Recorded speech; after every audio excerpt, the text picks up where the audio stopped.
ماشي، بسيطة وسهلة. تعال اشرح لك اهم جزء تفهمه عشان تفهم باور ابس ده بيشتغل ازاي. الموضوع بيمشي كالآتي.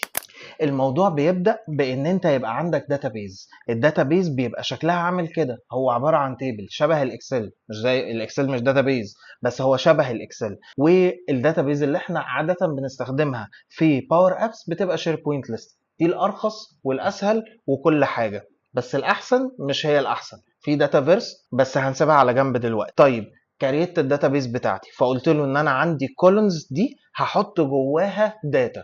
بعد ما بكريت الداتابيز بعمل ايه؟ بقوم اكريت جوه باور ابس، بكريت شكل الابلكيشن بتاعتي.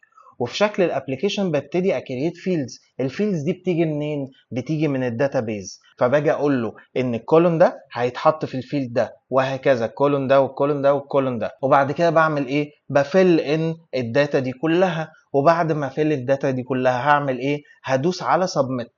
اول ما ادوس على سبميت، ايه اللي هيحصل؟ اللي هيحصل ان الداتا دي هتروح تتسيف جوه الداتابيز بتاعتك. هي دي القصه، هو ده اللي بيحصل بين باور ابس وبين شير بوينت ليست. وضحت؟